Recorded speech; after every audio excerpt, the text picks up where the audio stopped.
Great to have Bruce Weber with us. No introduction needed. Coach, such an amazing career and consistency of success at all the different schools you've been at. And we'll get into that, but I wanted to use this opportunity to be able to dive in a little bit of the defensive side of the ball with you. And I know we could go any direction, but first off, Coach, welcome to the podcast.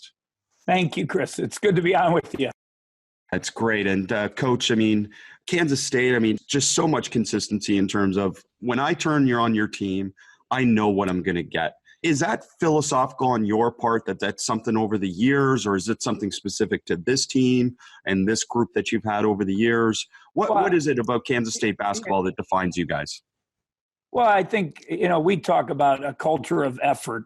That's the biggest thing, that we're in the middle of nowhere. There's not a lot of a big population base in Kansas, our surrounding states, Nebraska above us, Colorado to the west, south of us is Oklahoma, and you got Iowa. There's just not a lot of people and not a lot of recruits.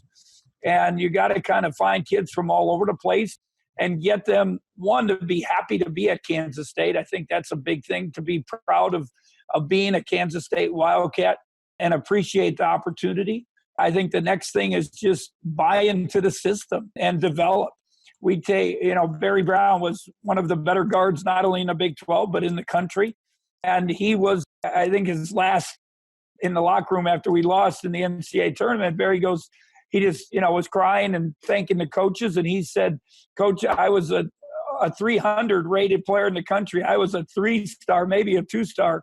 And you guys believed in me and gave me an opportunity and worked with me and put the time in. And I became a really good player. So I think that work ethic, development, the culture of effort, I think it all kind of adds up to, getting guys to play at a high level. And you don't always have to get the 4 or 5-star guys to still have success. I think it's great that, the Warriors right now with Curry and Klay Thompson doing really well, but they're missing some pretty good pieces, and they're still winning because of the other guys and because they play so hard and they play together. And I guess that's always kind of been our philosophy. And, then you add in two things. My old boss was Gene Cady, the longtime coach at Purdue. Now he's the third winningest coach in the history of the Big Ten with, Coach Knight, Coach Izzo, and Coach Cady. But, the thing I learned from him, one, you have to be flexible. You have to continually change because kids change, cultures change. How you can handle the kids, it changes. But basketball changes. It's a simple game, but it's very complex. But at the same time, it continues to change. And you got to keep up with trends, and you got to be able to change with that. And the other thing he always taught me, no matter what talent you had, if you get them to believe in defense, you always have a chance to win. And especially on the road, it gives you an opportunity to win games. And I think that's been our main philosophy, whether I was at Southern Illinois, or Kansas State. It's great. And I want to come back to flexibility because I have a few questions related to that. But culture of effort. So what are some things that help you build that culture of effort within your players? Because it's not just practice, effort. What are some other things that surround your program that build that culture? Well, I think, one, you got to care about the young men more than just as a basketball player. And we at Kansas State, they talk a lot about the Kansas State family, and Bill Snyder, the football coach that was here forever, just retired, and, for the second time retired. And of course, for the second time. Yeah. And he totally changed, he gave Kansas State an opportunity to be a national name. And, what he did in football, they were the worst football program in the history of the NCAA, the first team to lose 500 games. And he brought in and changed that and brought a family atmosphere, a pride that when I got here, it was here. And you just kind of had to latch on to it. But I think that family atmosphere, that people care, that environment of caring, I think that all adds up to, if you want the guys to play hard, you got to care about them. And so it's beyond just the basketball court. It's, we're very proud. Every one of our guys has graduated since I've been here. We have good young men in the program. I mean, they're not perfect, and we're not perfect by any means. But for the most part, we get guys that that are proud to be at K-State. Which is obviously half the battle, to just have people that want to work and be around your program and everything like that. And so getting into the defensive side, which obviously effort has a direct correlation with defensive success, but top 5 defense nationally last year and certainly over the years, tremendous success defensively. What do you feel some of the keys to your defensive system and success have been? Well, one, we put a lot of time in, and probably too much, to be honest. We go back and forth as a staff, and Chris Lowry's one of my assistants. He's been with me at Southern Illinois, was a really good player there, and then he assistant with me, and then at Illinois, and then here at Kansas State. And Chris, loves defense. He takes a lot of pride in it, and really our whole staff. We have one that guys from Southern Illinois, guys from Illinois, guys from Kansas State. So they've all been around us, and they all believe in it, and they know it gives you a chance. So they sell the message to the players also and how important it is. But we do put a lot of time into it. We emphasize it. It's a system that we've developed through the years. Now, the system I talked about being flexible, we've had to change the system. When the rules change, I talk about being flexible. When they started making all the touch fouls with the hands out on the court, we had to back off our pressure. When then they started calling fouls on your hedger because he would hip a guy, and a little bit, and they call foul. I need my best players on the court, so I had to change. We had to change when ball screens became major parts of our offenses and how we were going to guard them and how we're going to scheme with our other guys. I think it's important. But so the system is important. The pride, if you can get defensive stoppers, we were really good this year because we had 3 different guys that were really defensive stoppers. Barry Brown was one of the best defenders in the country. He could shut people out. Xavier Sneed, our junior, probably didn't get enough credit. We had him guard point guards. We had him guard foremen. We had him guard 2 guards. So he guarded a lot of people. And then Dean Wade, when he was healthy, he is really good defender for a big guy. We switched things with him. He was good at scheming, good at preparation. And then even our big guy, McCall Maween, I always said he is one of the best big man ball screen defenders in the country. Whether we were flat hedging, hard hedging, blitzing it, whatever we did, he would read it and just do a great job with that. So we had defensive stoppers, so we had that pride. But then it's also the preparation. And we put a lot of time in. Our coaches do a great job of scouting. Our players buy into that. We take things away. Something I learned from Coach Knight years and years ago. We had the privilege being at Purdue to go against him all the time. And to me, it was always a continuous clinic to go against him. But he always talked about taking away 2 or 3 of the best set, the rhythm plays that the other teams have. And if you could do that, you could really screw up a team's offense. And so we really believe in that, taking, that preparation, taking things away, scheming. We got our principles and our system, but then game by game, we will change. And, so it all kind of adds up. And then I think the last thing is practice. And, we talked about putting a lot of time in. It's pride, but it's also habits. Our guys over 2-3 years, they become pretty good on closeouts, on dribble contain. One thing we take a lot of pride in, and it's kind of proud the other day, Coach Kading, he watches all our games. He was a Kansas State grad, but actually played football here. But he said, Coach, your guys do as good a job as anybody in the country getting their hands up on the closeouts. And we really believe in that. And that's not only contesting threes, but it's also contesting passes. It's making people put the ball on the floor, which they're, in this day and age, they're not as comfortable with as they probably should be. And, that all adds up to hopefully success on the defensive end. Well, Coach, it's great. And the philosophy behind it's so important. If I could, since I have your level of expertise here, I actually have some old notes from you, and it goes through kind of a little bit of defensive system stuff, but it has question marks kind of at the end, because I think when you did it, you were posing it to coaches saying, you've got to make a decision on these things. If you don't mind, and don't worry about getting too technical and tactical, because that's what we're here for. But if I give you something, can you talk about what you do and what you do actually with it? Yes. For example, ball pressure. And the question you posed is how far from the basket? Yeah. So what are you guys doing now with ball pressure and how far from the basket?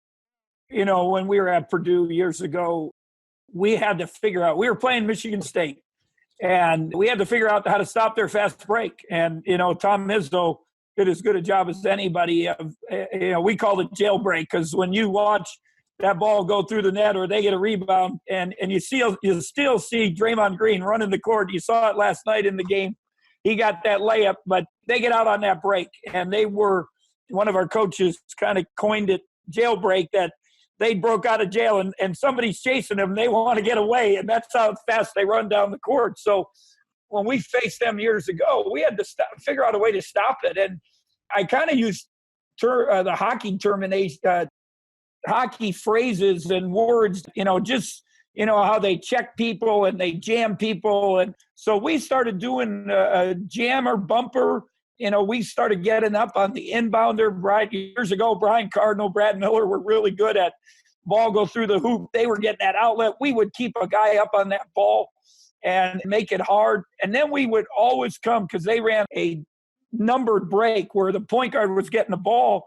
So we called it jammer bumper, where we'd get up and we'd find that point guard. We had somebody getting back as a safety. We would find that point guard and make it tough for them. They had to go east-west to get the ball and not down the court, because they'd get one pass. You make a bucket, they get one pass, they throw that long pass, and they'd be getting layups. So that's where it all started, with that, pressure, making it tough on teams like that. Carolina break, when we played Roy, it was something that we always had a little bit of success with, to kind of get them stagnant, not let them get on the run. And then we had kids that believed in it, and we made it tough. Southern Illinois, we made it tough on people to get the ball up the court and disrupt them. And especially when the shot clock shortened, you make them use 8, 10 seconds, 12 seconds to get into their offense.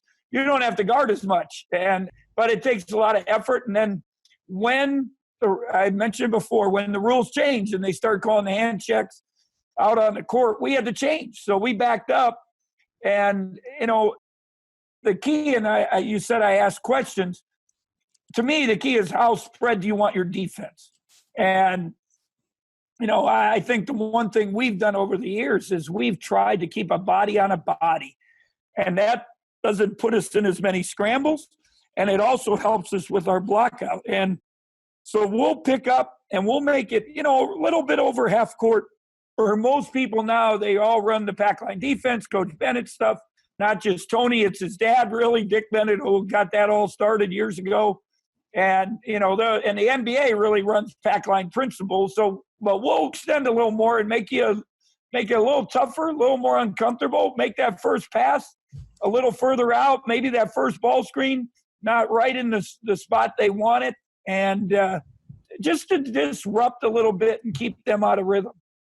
Well, I had an opposing assistant coach describe your defense as saying it's amazing their ability to turn people over or disrupt them without being a full pressure team, in the sense that you're not full out trapping, denial, West Virginia style, but you do such a great job. And I'm imagining this ball pressure and this point of pickup is such an important part about that from the get-go, a team has to be focused or they're going to turn it over or make a mistake. That's part of the philosophy? Yeah, there's no doubt. And we, you bring it up, last 2 years, we were one of the better teams in the country, turning people over. Actually, our defensive rebounding stats, everyone, kept saying we were bad, but we turned so many people over, they never got shots off. So, other people aren't turning people over and they're giving up shots. So, they get more rebounds or they give up more offensive rebounds. But we do a good job of, I think it goes back, I talked about hands, closing out, not just on the shooter, but on the passer, getting those deflections. We do a lot with weak side, being in position. Our shell is very important to us. We always tell our guys, if they're in the right spot, they're going to throw it to you. You don't even have to steal it. They're throwing it to you. And it happens all the time. And that's part of being in the shell position. It's also part of the preparation, knowing sets and recognizing sets. And then, making it hard on that ball handler where he can just stand there. One thing we started years ago at Purdue, we always use the football analogy. of rushing the passer. If a team is killing you with the pass in football, what's the way to stop it? You've got to rush that passer. You got to get him out of the pocket. You got to make him, throw off one leg, whatever it might be, and not have clear vision of who his receivers are. And it's the same thing in basketball. We try to disrupt that passer with hands, with pressure, making them throw with only one eye. That means one eye, they're locked on protecting that dribble, and they only see one eye. Now they throw that ball and they don't have that two-eye vision. And now, boom, we're cutting that gap, and we're getting a deflection, and we're getting a steal and going down the court. It's great, Coach. And defending the post, question mark. What are we doing now to defend the post? Well, Coach Katie, it's funny, always calls me, and he said, how come people don't front the post anymore? And I said, well, Coach, it's a little bit, there aren't many post players anymore. The game has changed, to be honest. The big guys want to be out on the court. My big guy, Myers Leonard from Illinois, hit how many threes last night? And, he had some dunks, but he didn't have many post moves. And so the game has changed. So I don't think people put as much time into post defense, but we still we'll front on the ball side in the corners. We'll fight it with 2 feet. We will do half man around if it's free throw line extended, and working our feet, getting a hand in there again. If we can get people just where they're out of rhythm, get them, out of their comfort zone, definitely coming. But we also like the post trap. And, I know Tony Bennett, Virginia, does it almost all the time. And, I've talked to him and his dad about it for many years, why they did it. But one of my old assistants, Rodney Woodson, who is the head coach at Southern Indiana University in Division II, they were an Elite Eight team this year, Division II. But Rodney, one time when we were talking about, should we post trap this guy? And he said, Coach, we should do it. And I said, Rodney, look at his stats. They're not very good. Why would we waste our time doing this? And he said, yes, Coach, look at his stats. He has 2 assists and 40-some turnovers. We got to trap his butt. And it made, I didn't even think about it. Almost wanting him to get the ball so we could trap him so he would turn it over. It's one of the great things to think about is that you don't just trap good players, you trap bad players because they're more likely to turn it over. Dave Smart is one of the best coaches in the world, and now you can learn from him with never before available access. 3 all-access practices and 1 defensive coaching clinic are available at davesmartbasketball.com. What makes these all-access practice and clinic videos so unique? Dave Smart has won 12 national championships and has a winning percentage of 92%. Dave Smart's force weak hand defensive system is world-renowned and has never been shared in this way before. Dave Smart has a winning record in over 50 games versus NCAA Division I teams, having beaten Wichita State, Baylor, Wisconsin, and many others. Dave Smart is recognized by Jay Wright, Mick Cronin, Jay Triano, and many other top coaches in the world as one of the best minds in basketball. Learn from one of the greatest minds in the game who opened his doors and shared the game with us from one of the most successful basketball programs in the world. Go to davesmartbasketball.com now to learn more and to purchase all 4 videos.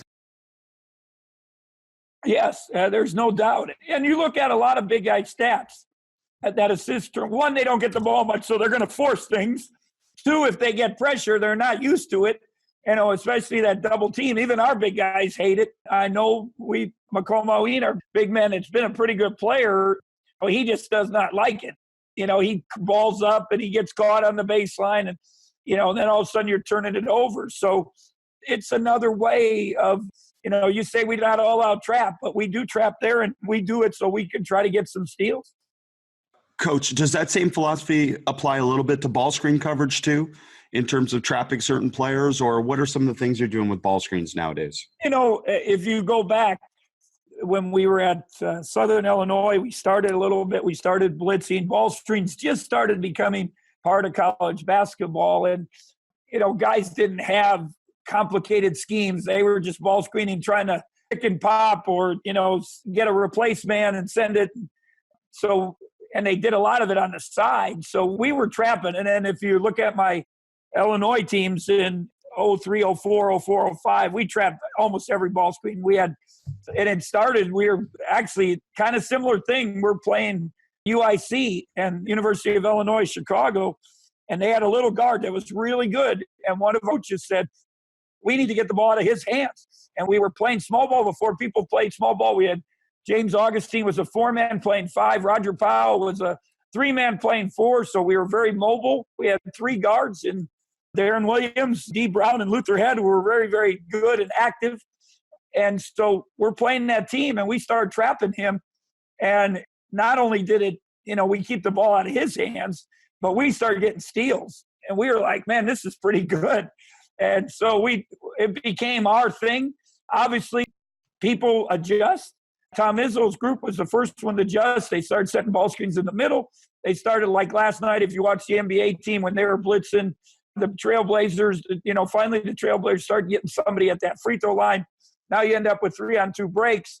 So we had to change. And then they started calling fouls on the they got the cylinder rule. I know Coach Huggins complains about it all the time because he loves to trap people. So we had to change. And now on the ball screens, we'll do some hard hedging on the side of the court. We'll do a lot of, we call it a flat hedge. We level off. And you heard last night, Coach Van Gundy kept talking about the big guys from the Trailblazers weren't at the line of the screen.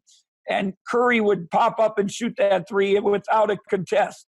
And when we're flat, it's so important that we're at that line, and then we drop. And we drop in that tunnel. We stay with our big guy so he can't get that lob dunk. And then the other part of it, though, with ball screens, it's not just the guy on the ball and the guy with the ball screener. It's the other people are so important that you got that help guy. We call it a second hedger. We've tried to form a wall on a flat hedge.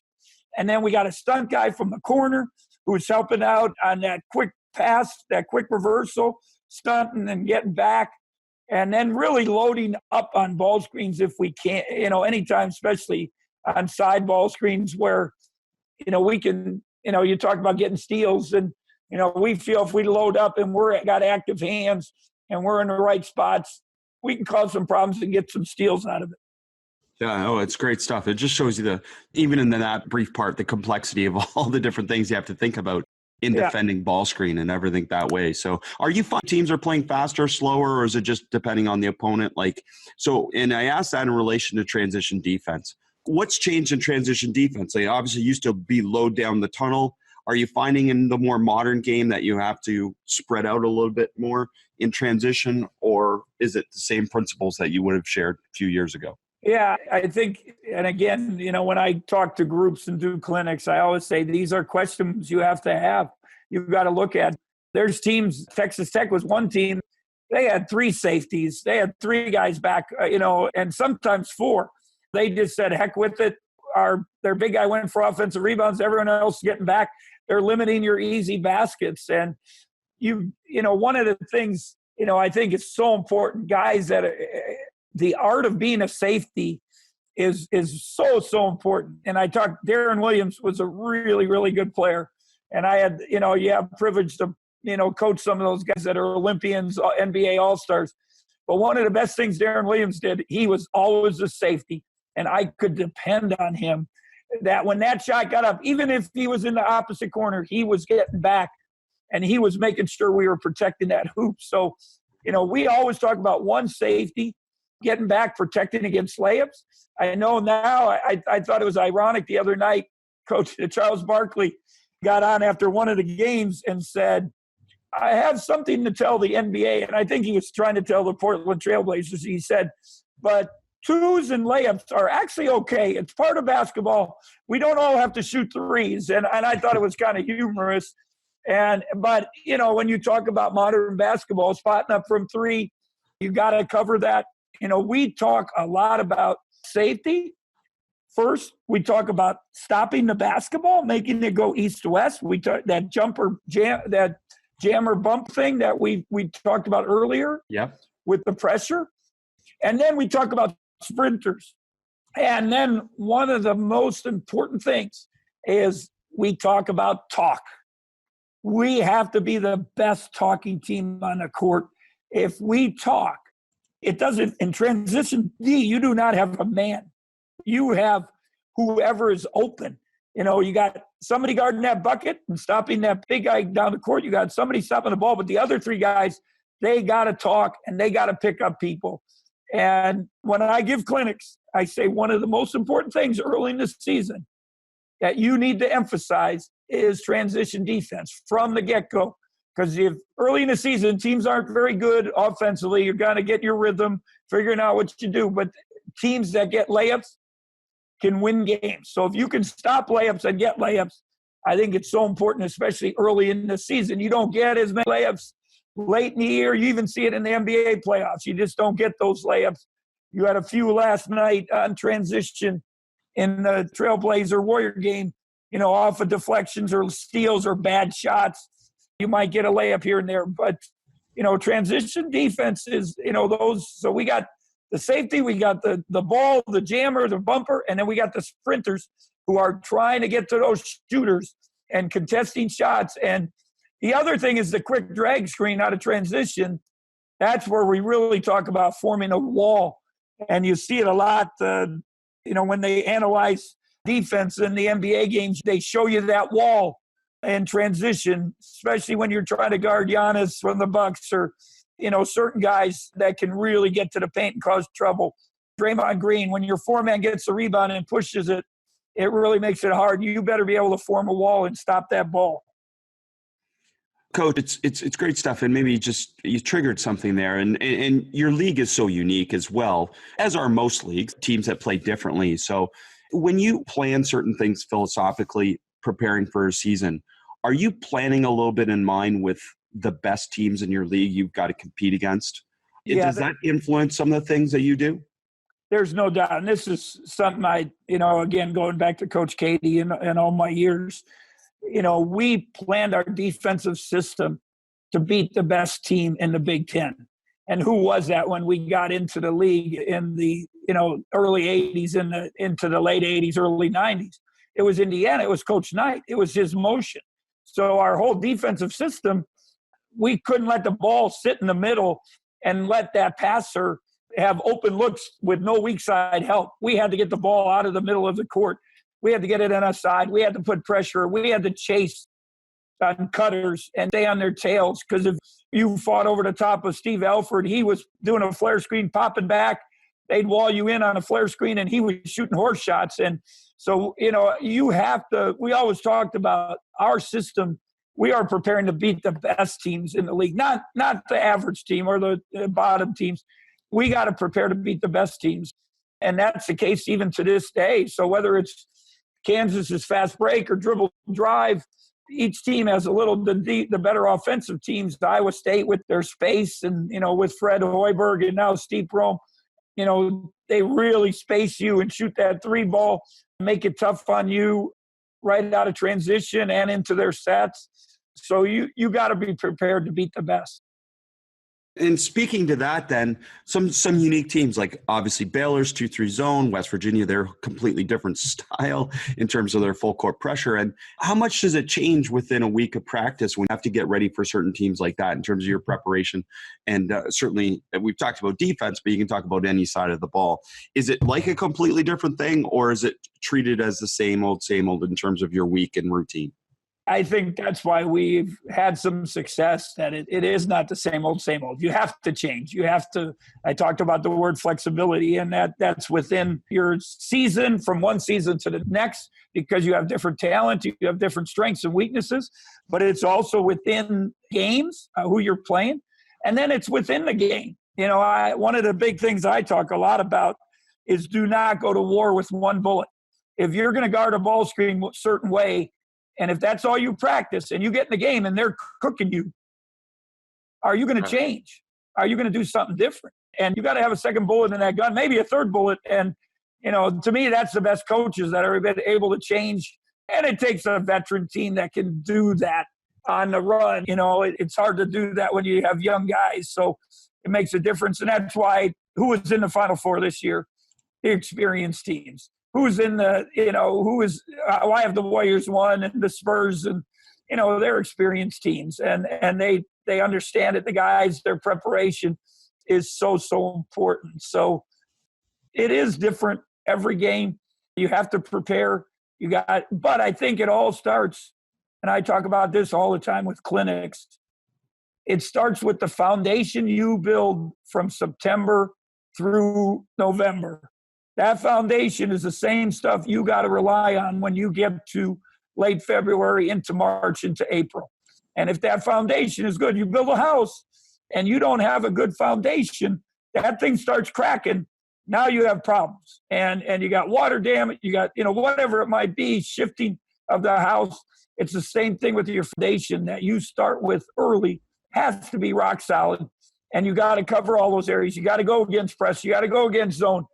So you can't go against Baylor zone 2 days before and expect to be able to score against it. You can't go against West Virginia's press for 1 or 2 days and expect to be able to get the ball up the court. You have to do that from the get-go so your kids have a great understanding of it. Well, and I love the constant theme of this. And for someone that's been around so many great coaches, and obviously he's been a great coach himself, but just the experiences you've had in your coaching career, I love that it always comes back to you as flexibility. Because again, like that's I would say without knowing completely, that's a cornerstone of your success is just your ability to be flexible. And certainly for young coaches, sometimes they're too flexible.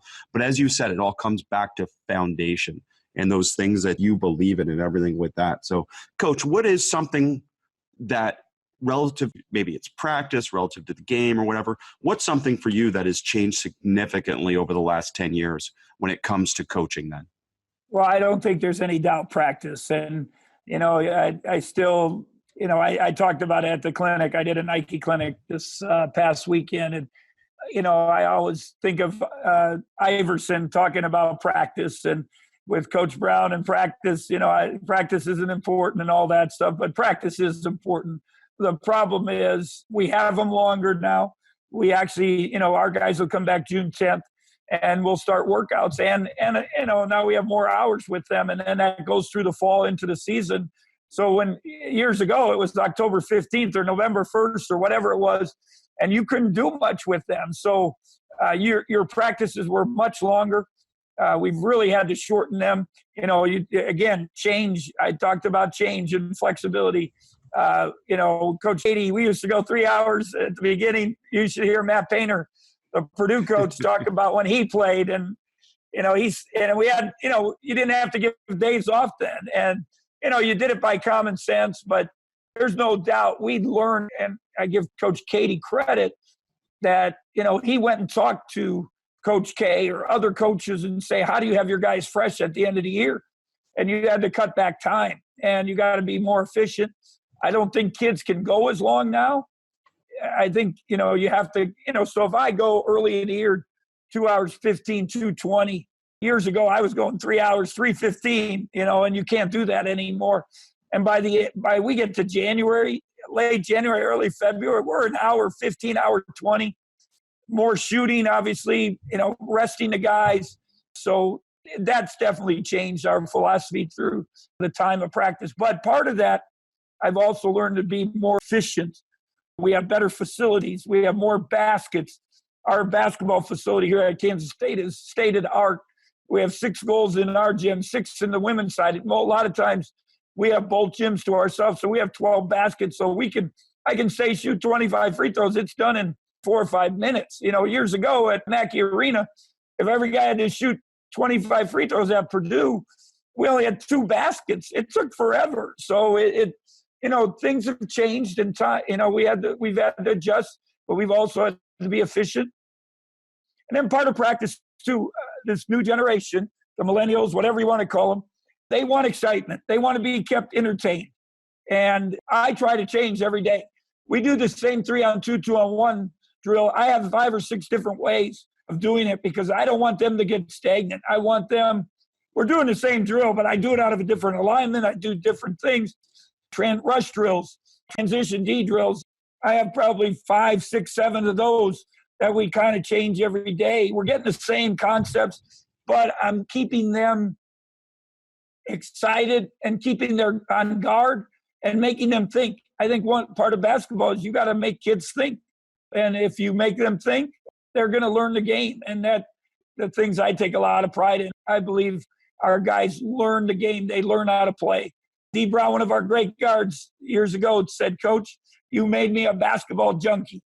And at the time, I kind of like, is that a good thing? But after I thought about it, he's in the coaching profession now, played overseas, played in the NBA. And he just said, "Coach, you taught us how to play." And that helped me as a player in my future career and also helped me now as a coach. Well, again, Coach, I can't thank you enough for taking the time. And someone who's had a chance to talk to you briefly in person, I could tell that's a great thing, being a basketball junkie. That's a good thing. You love the game. Your passion comes through. Your passion comes through in this podcast, and it comes through in person and all the clinics that I've seen you do. So thanks for sharing the game, and thanks for being a part of the podcast, Coach. Thank you, Chris, for reaching out, and also for doing this for young coaches. I think it's, or any coach. I hope old coaches too. I tell guys at clinics all the time. The numbers of coaches going to clinics has dropped. Part of it, schools aren't paying. Part of it, you can go online. You can listen to podcasts. You can go online and see videos. But I think going to practices. I still go to NBA practice. I've done this 40 years Division I. And high school. My brothers are Hall of Fame high school coaches, but I love to go to practices. I went and saw Coach Popovich practice this year with the Spurs. I think it's so important because that's how you learn. Might be one drill, it might be one scene, it might be something that makes a difference, and all this is important. So what you're doing, I think, is great for the game and great for our upcoming coaches. Thank you, Coach. I appreciate that. And all the best as you head into the new season this coming year. Thank you. Thank you. Basketball Immersion is one-stop shopping for video learning to stimulate your basketball coaching using evidence-based practices. Watch hundreds of videos covering BDT shooting, 0-second skills training, how we teach using small-sided games and a games approach to coaching, as well as team concepts and systems like trail trap, flow offense, two-sided fast break, and much, much more. NCAA, NBA, pro, high school, and youth coaches are amongst the thousands of coaches who are a part of our community. Go to basketballimmersion.com today to stimulate your basketball coaching. Find out more about Coach and all we spoke about today, please take a look at the show notes for today's episode. I love to share the game and have basketball coaching conversations, so connect with me on social media. You can find all my social media information and all your membership, clinic, and consulting needs at basketballimmersion.com. That concludes today's episode. I know there are so many podcasts out there. Thank you for taking the time to listen to the Basketball Podcast with me, your host, Chris Oliver. Please subscribe and share the podcast with your friends and colleagues so that we can keep bringing you the best of what's out there and share the game.